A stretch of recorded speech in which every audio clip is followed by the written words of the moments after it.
pagi. Assalamualaikum warahmatullahi wabarakatuh. Waalaikumsalam warahmatullahi wabarakatuh. Yang terhormat Ibu Kepala Sekolah SMA Negeri 16, yang kami hormati Bapak Ibu Guru, peserta diseminasi dari SMA Negeri 16 Semarang.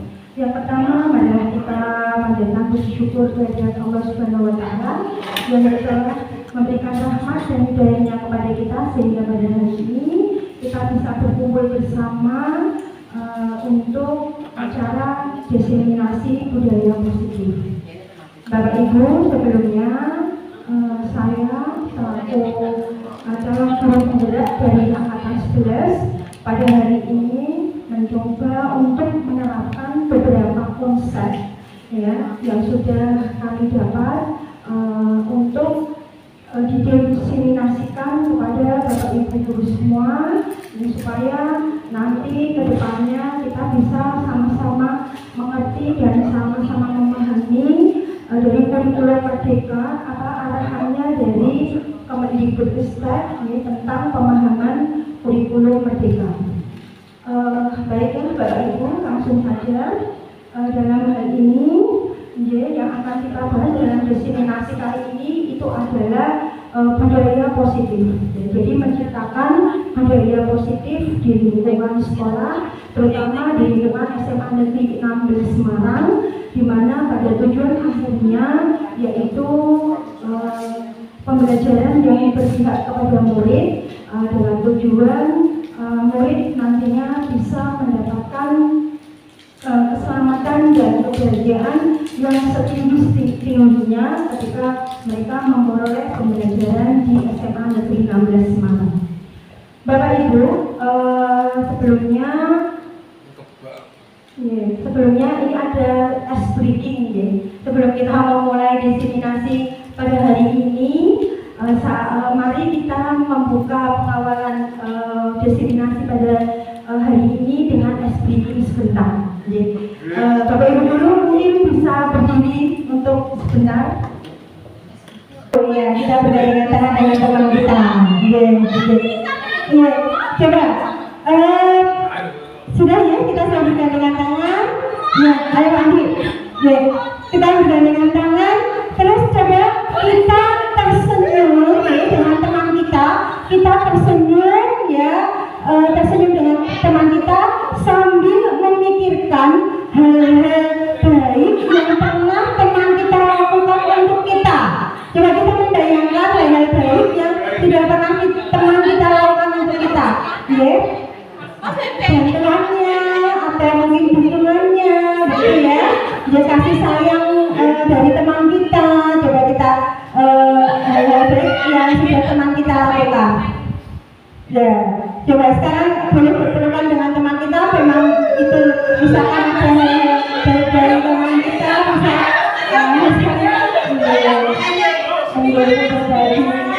terima kasih Bapak Ibu guru.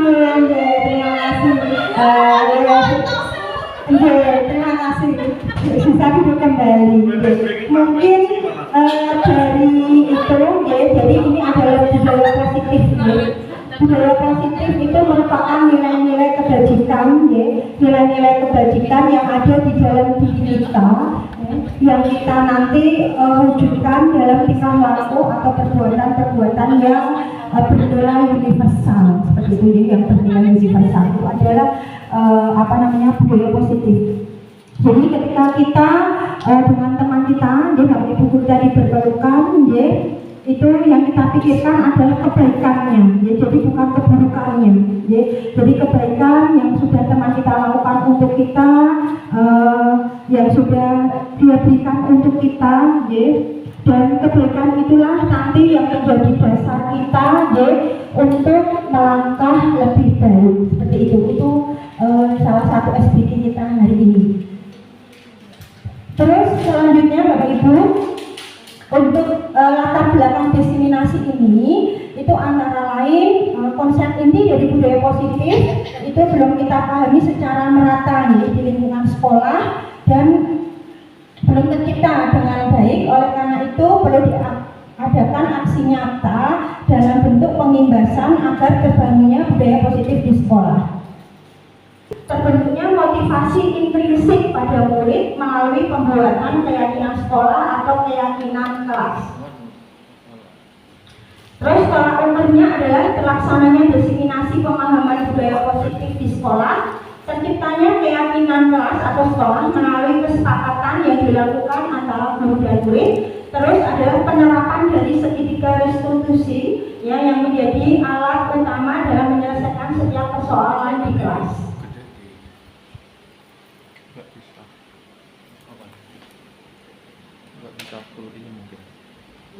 Bapak Ibu, sebelum kita memasuki budaya positif, kita akan dari sini ya, kita akan belajar tentang apa itu stimulus respon dan teori kontrol, gitu ya. Jadi ini adalah salah satu paradigma, jadi paradigma di dalam pembelajaran. Ini adalah suatu perubahan dalam pembelajaran, di mana dalam pembelajaran dahulu, ya, kita mengenal adanya stimulus respon. Ya. Kalau di dalam pembelajaran sekarang di Merdeka Belajar kita belajar tentang teori kontrol, di mana untuk stimulus respon realitas atau kebutuhan kita sama. Jadi kalau dulu ya kita menganggap kebutuhan anak itu sama, tetapi di dalam teori kontrol yang terbaru itu realitas atau kebutuhan itu berbeda ya. Jadi setiap anak itu mempunyai kebutuhan yang berbeda-beda, tidak bisa kita samakan ya. Terus kalau dalam stimulus respon semua orang itu melihat hal yang sama ya, tapi kalau di dalam teori kontrol setiap orang itu memiliki gambaran yang berbeda, memiliki sudut pandang yang berbeda, mempunyai keinginan yang berbeda. Demikian pula dengan anak-anak kita nih Bapak Ibu. Jadi anak-anak itu tidak bisa kita paksakan untuk mempunyai tujuan yang sama, tetapi anak-anak itu mempunyai tujuan yang berbeda atau keyakinan yang berbeda, gitu ya. Terus kenapa dulu dilihat sebagai suatu kesalahan? Jadi dulu ya Bapak Ibu, jadi kalau anak-anak yang berbuat kesalahan itu kita selalu menganggap dia itu anak yang mungkin tidak baik seperti itu ya. Tetapi kalau di dalam teori kontrol dan kurikulum merdeka, semua perilaku itu memiliki tujuan. Jadi ketika anak melakukan kesalahan itu pasti dia memiliki tujuan. Apa tuh tujuannya? Sehingga anak itu melakukan sebuah kesalahan. Terus kalau dalam stimulus respon orang lain bisa mengontrol saya, tetapi kalau dalam teori kontrol hanya Anda yang bisa mengontrol diri Anda sendiri ya. Jadi ini untuk pengontrolan diri ya, bukan orang lain yang bisa mengubah anak kita, tetapi anak itu sendiri yang harus bisa mengubah dirinya sendiri gitu ya. Pemaksaan ada pada saat bujukan atau gagal ya. Terus kalau dalam teori kontrol, kolaborasi dan konsensus menciptakan pilihan-pilihan baru gitu ya. Jadi ada kolaborasi antara murid, bapak ibu guru, YPK murid, bapak ibu ya. Jadi kita berkolaborasi bersama ya untuk memecahkan suatu permasalahan.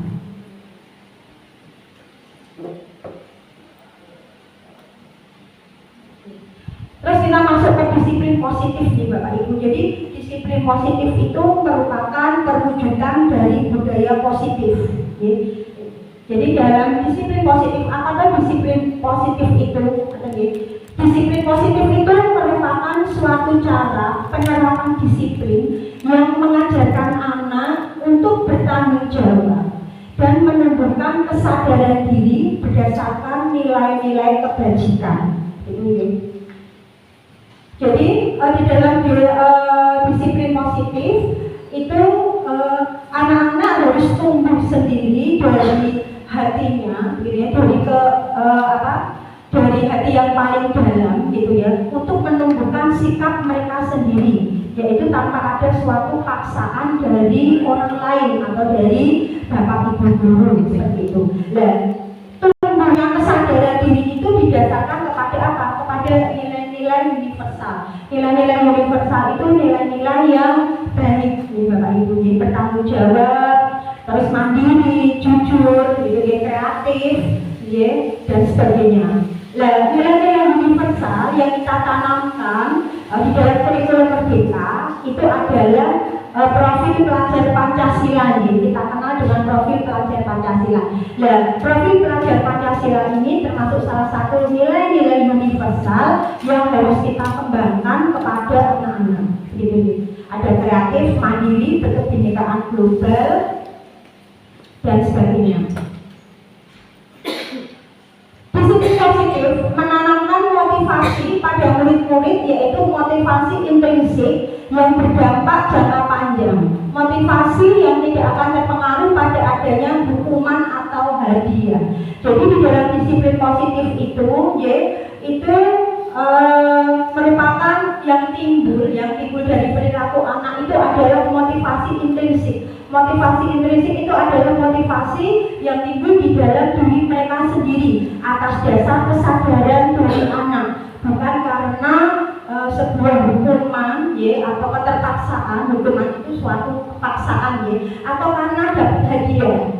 Ya tidak, tetapi di dalam disiplin positif itu kita menumbuhkan kesadaran dalam diri anak atau motivasi intrinsik dari diri anak itu sendiri, seperti itu.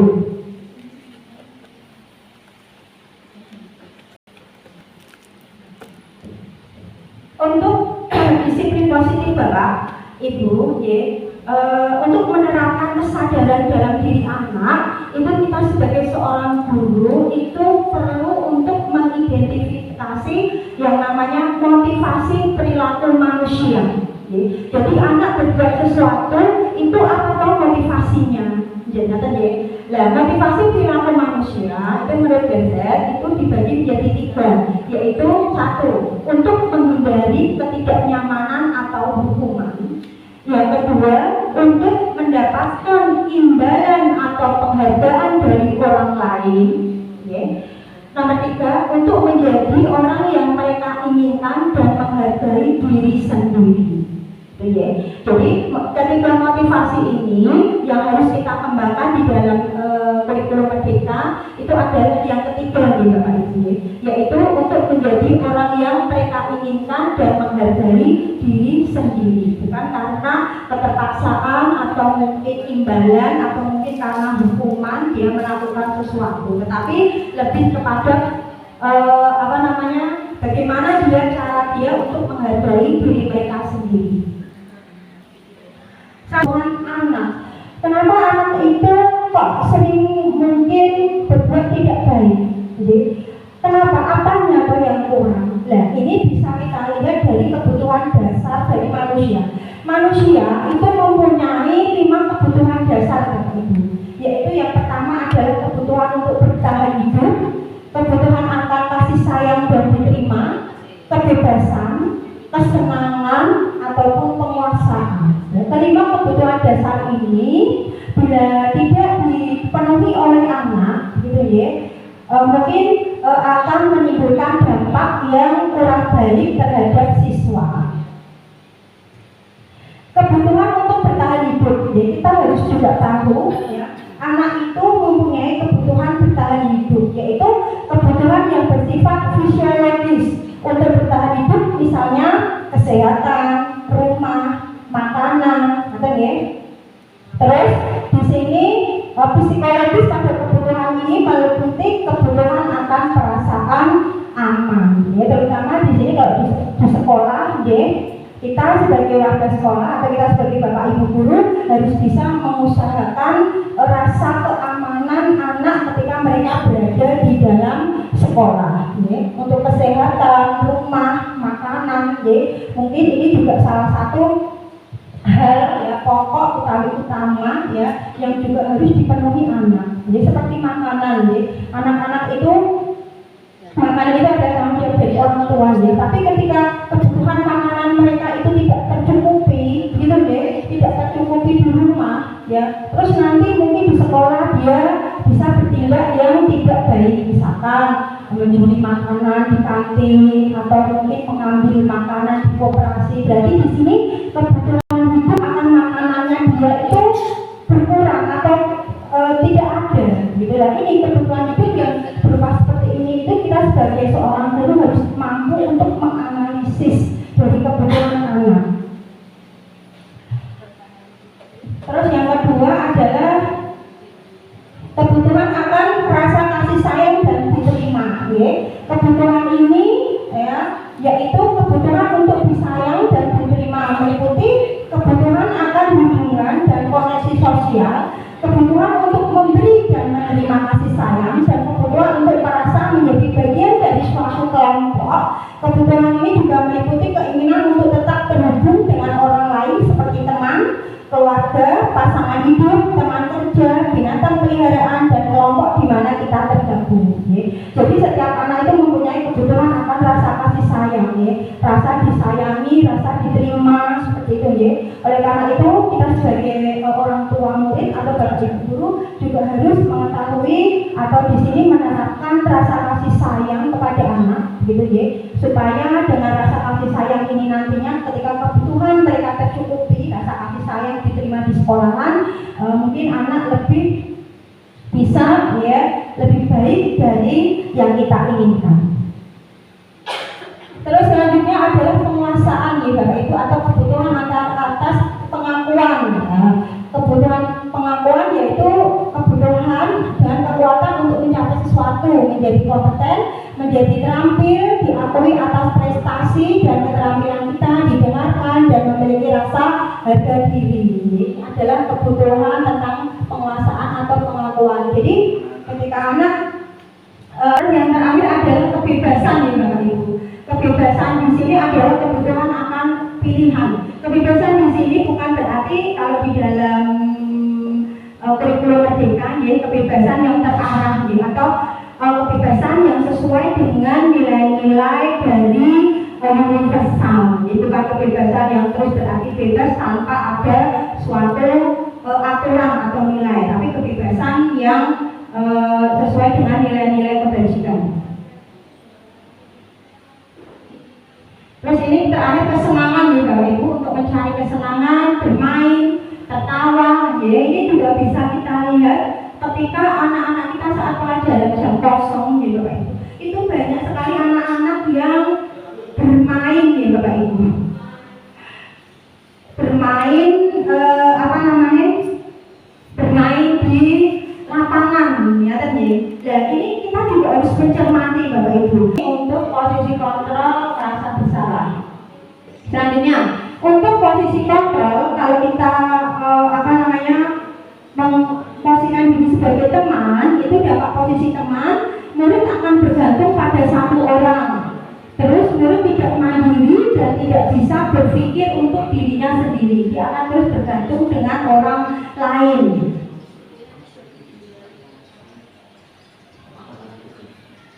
Terus untuk dampak posisi pemantau, murid akan menghidup konsekuensi dan hadiah tanpa memahami sepenuhnya nilai kebajikan yang dituju, karena dia di sini melakukan sesuatu karena ada sesuatunya seperti itu Terus tidak sepenuhnya mandiri atau bergantung.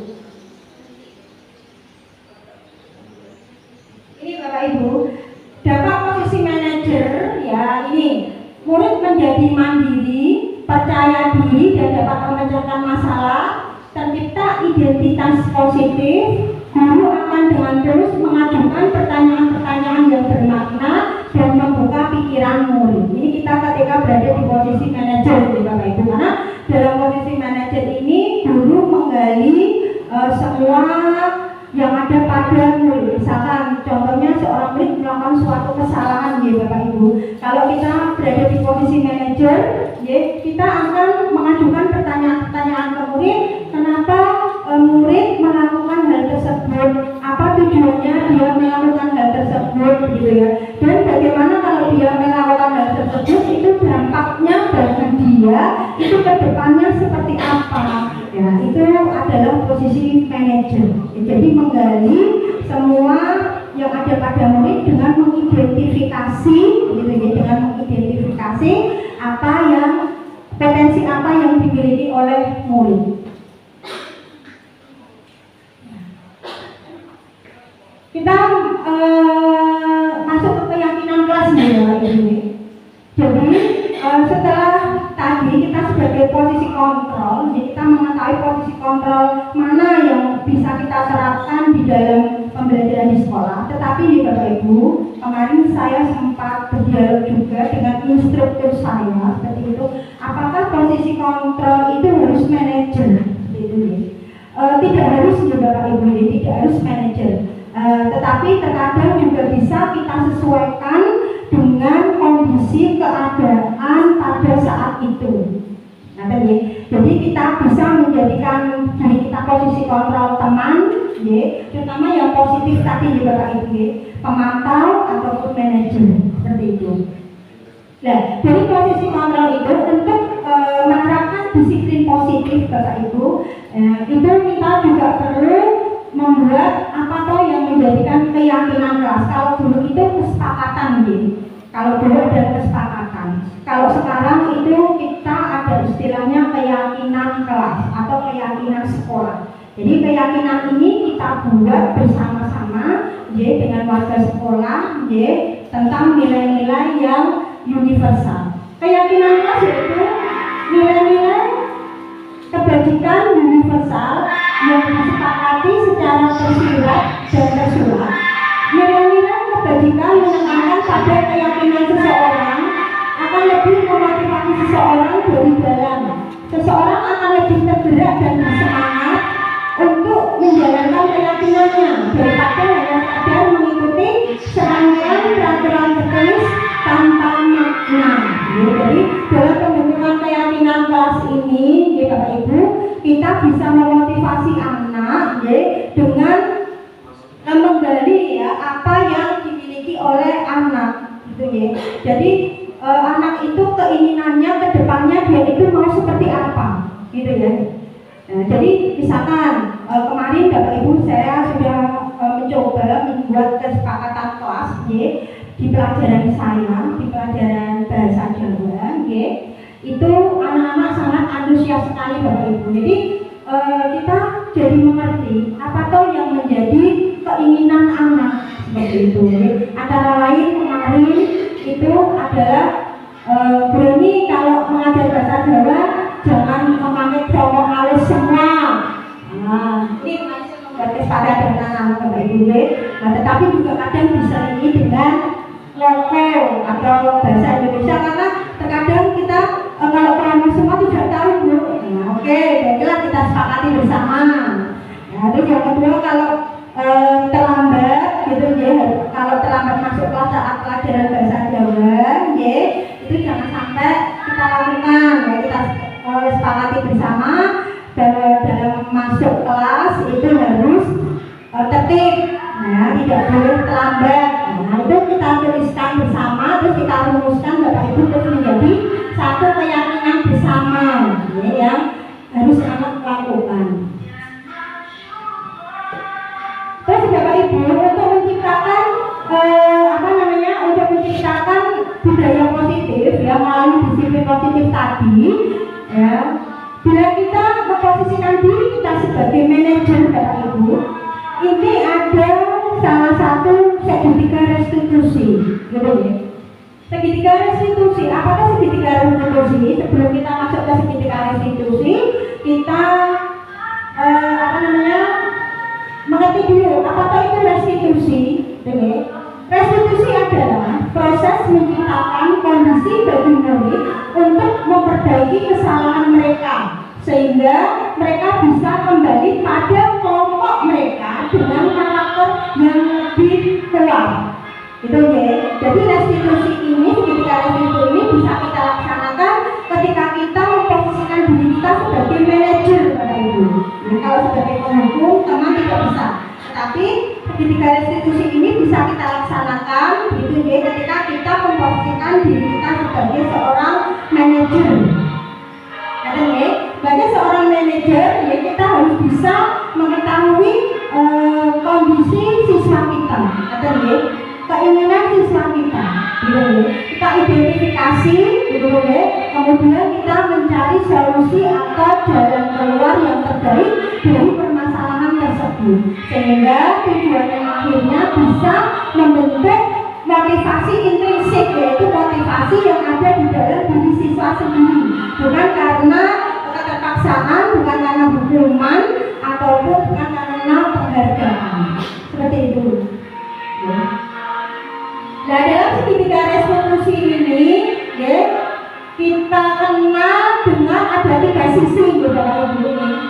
3 sisi itu adalah yang pertama menanyakan yang pertama itu adalah menstabilkan identitas, ya.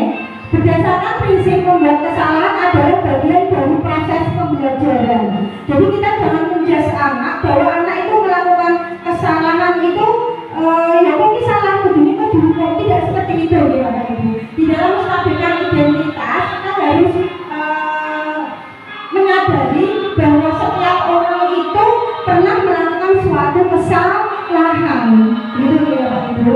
Nah, jadi ketika kita menyadari bahwa setiap anak itu, setiap orang itu pernah melakukan kesalahan, dari situ kita akan timbul untuk bisa menstabilkan identitas dari anak tersebut. Berperan menggeser identitasnya dari identitas gagal ke identitas sukses. Dari kegagalan yang sudah mereka lakukan tadi, ya Bapak Ibu, dengan posisi kita sebagai manajer, itu harapannya, ya, mereka menjadi identitas baru yang lebih baik, ya, karena ada dorongan motivasi intrinsik. Terus jangan mengkritik murid yang sedang mengalami identitas gagal, ya Bapak Ibu. Kita tidak boleh mengkritik, ya. Nah, tetapi kita memberikan motivasi, ya, untuk memperbaiki kesalahan dari anak. Terus Bapak Ibu yang kedua adalah menstabilkan identitas sudah. Yang kedua validasi tindakan yang salah. Kita memvalidasi yaitu berdasarkan prinsip setiap perilaku berupaya memenuhi suatu kebutuhan tertentu. Ya, jadi tadi Bapak Ibu kebutuhan hidup itu tadi, ya. Jadi apa yang dilakukan anak, kesalahan yang dilakukan anak, mungkin ada kebutuhan anak yang belum terpenuhi, dan itu harus kita pahami apakah kebutuhan yang mereka belum terpenuhi sehingga anak berbuat seperti ini, gitu Bapak Ibu. Terus dulu akan bergeser dari pemikiran stimulus respon menjadi proaktif yang tadi, ya, kontrol, ya. Mengenali dan mengakui kebutuhan murid ini dapat memperbaiki hubungan dengan murid, ya. Jadi dengan kita mengetahui kesalahan, ya, menganalisis kesalahan murid ini tadi, begitu, ya, harapannya kita hubungan dengan murid pun akan baik Bapak Ibu, ya. Kalau kita sebagai penghukum itu kan kadang murid merasa dendam, ya. Nah itu akan merugikan kita sendiri. Tapi ketika kita memulai posisi kontrol sebagai manajer, gitu, ya, itu juga akan memperbaiki suatu hubungan antara kita dan murid. Terus pertanyaan-pertanyaan disampaikan dengan nada suara tidak menghakimi atau memojokkan, ya. Jadi ketika kita berada di posisi manajer atau ya, itu kita dalam bertanya kepada anak, bila menggali semua apa yang dimiliki anak, itu pertanyaannya tidak menghakimi, gitu, ya. Seperti itu.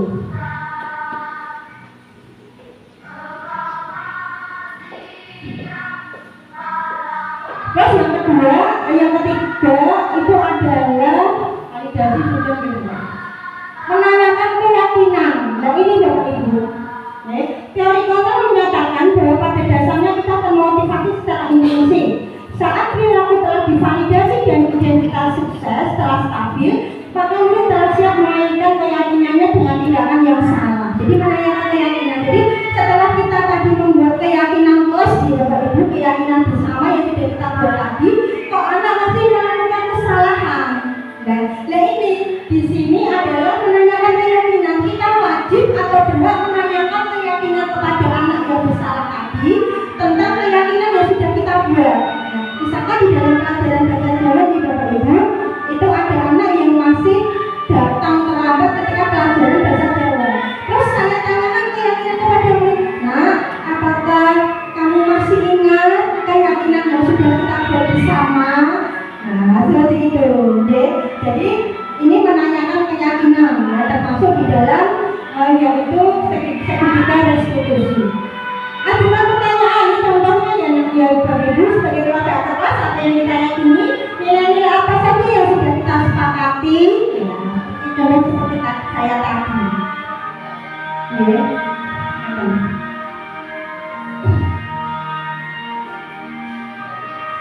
Ini Bapak Ibu dokumentasinya, ya.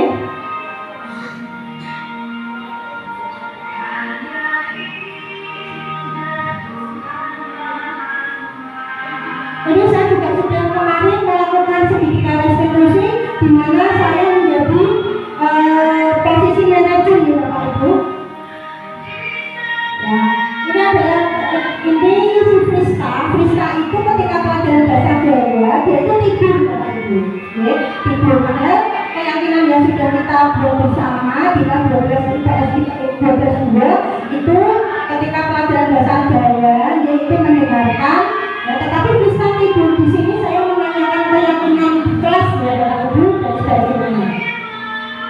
Nah, ini Bapak Ibu pengalaman setelah saya menerapkan budaya positif itu adalah antara lain satu, murid lebih bisa menuangkan gagasan ide keinginan mereka melalui keyakinan kelas dengan menggunakan budaya positif. Yang kedua, guru lebih mudah mengidentifikasi kebutuhan murid melalui keyakinan kelas yang sudah dibuat dan disepakati bersama. Ketiga, siswa lebih tahu penerapan nilai-nilai universal yang harus dilakukan dalam kehidupan sehari-hari. Jadi di dalam budaya positif itu kan yang kita tonjolkan nilai-nilai universal ya Bapak Ibu. Nah dari nilai-nilai universal itu anak-anak lebih tahu mana nilai-nilai yang harus saya lakukan yang baik dan mana nilai-nilai yang tidak baik seperti itu. Terus dengan menggunakan sertifikat restitusi dalam menyelesaikan permasalahan, guru lebih bisa mengetahui keinginan dan apa yang diharapkan murid, sehingga murid bisa belajar mengidentifikasi perilaku yang baik dan tidak baik. Seperti itu Bapak Ibu. Ya. Jadi untuk budaya positif itu yang nanti kita perlu terapkan Bapak Ibu, entah itu budaya positif sekolah atau kelas, yang terpenting adalah satu yaitu membutuhkan keyakinan dahulu di Bapak Ibu. Bapak Ibu bisa membuat kesepakatan dengan anak kalau itu kelas, dengan anak kesepakatan yang mereka yakini ya, yang akan mereka laksanakan di kemudian hari. Setelah kita membutuhkan keyakinan kelas, ya, kita sebagai posisi kontrol, ya, kontrol sebagai apa di situ ada ya, apakah sebagai teman, ya, apakah sebagai manajer, apakah sebagai pemantau, ya, kami serahkan kepada Bapak Ibu guru. Tetapi di dalam kurikulum Merdeka, ya, posisi dari kelima posisi itu yang baik digunakan ya, untuk posisi anak yang sekarang itu adalah posisi manajer. Seperti itu.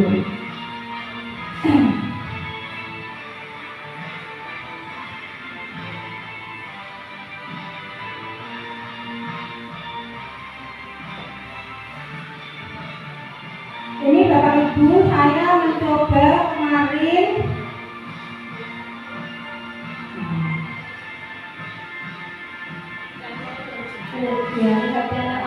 ini saya mencoba untuk menerapkan ini Bapak Ibu ya kepada anak ya.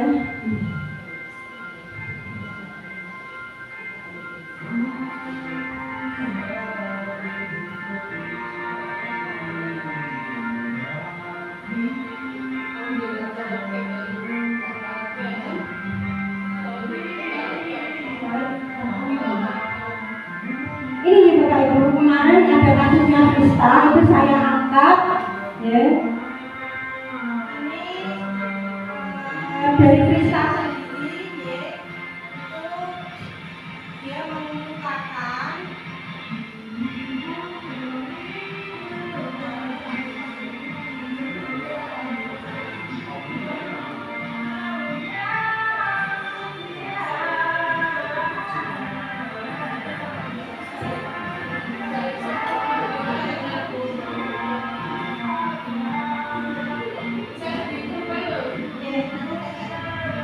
demikian Bapak Ibu untuk diseminasi budaya positif pada kesempatan kali ini.